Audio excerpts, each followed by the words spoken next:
Hi. నిన్న Sunday ఖాళీ ఉన్నాను, ఏం తోయటం లేదు, ఏదో ఒకటి చేయాలనిపించింది.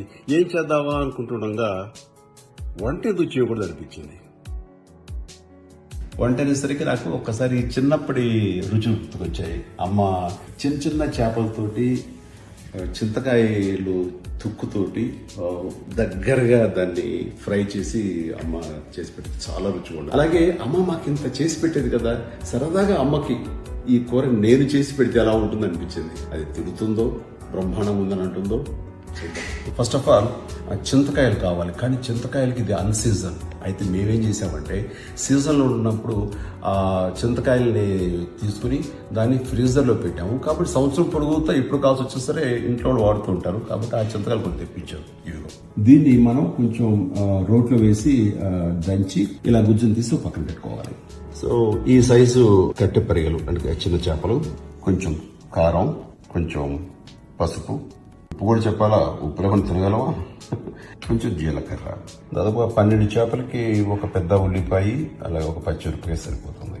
తర్వాత కొంచెం నూనె. సో ఇవి ఇంగ్రీడియంట్స్. అంటే వెరీ సింపుల్, అంటే ఎలాంటి ఆర్థిక స్తోమత ఉన్న వాళ్ళైనా సరే చేసుకోదగినటువంటి వంటకం ఇది. Okay, so let's start. ఉల్లిపాయ దీన్ని ఇట్లాగా మిక్స్ చేసుకోవాలి. ఈ చింతకాయ తొక్కు కూడా దీని లోపల వేసేసుకుని కలిపేసుకోవాలి. అయితే సమంగా పట్టేలాగా కొంచెం చూసుకున్నాం. దీనిలోనే 2 స్పూన్ల ఆయిల్,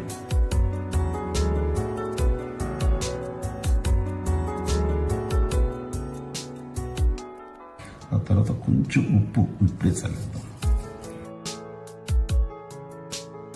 కొంచెం కారం, ఒక స్పూన్ వేసిన బాగా ఉంటుంది. పసుపు,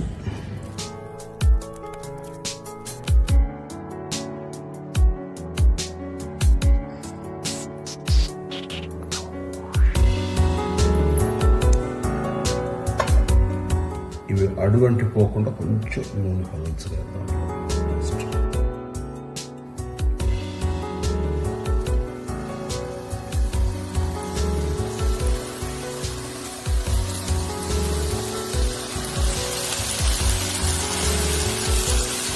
అడుగున మాడేలాగా కూడా చేసుకుంటే ఇంకా రుచిపోతుంది. సో చాలా మంది ఆ మాడు ఇష్టపడతారు, అందులో కొంచెం మాడినట్లుగా మనం కాల్చినా సరే బాగుంటుంది.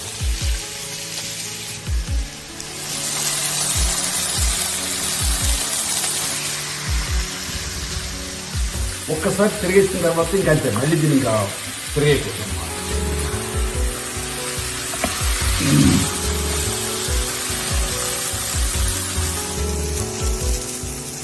కొంచెం మీకు డ్రైగా ఉంది అనిపిస్తే కనుక కొంచెం ఈ ఆయిల్ని అలా స్ప్రే చేస్తే కూడా ఇంకొకటి బాగుంది.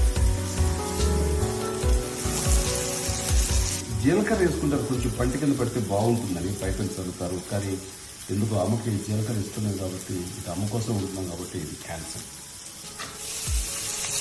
చింతకాయ తుక్కుతో కట్టె చేపల ఫ్రై రెడీ.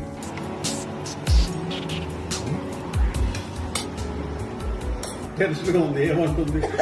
హిట్ అంటదా, ఫ్లాప్ అంటదా, పట్ట అంటదా, వావ్ అంటదా?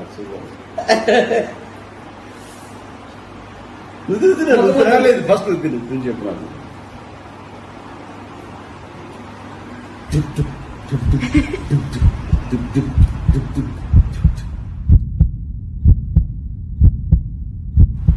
చాలా బాగుంది.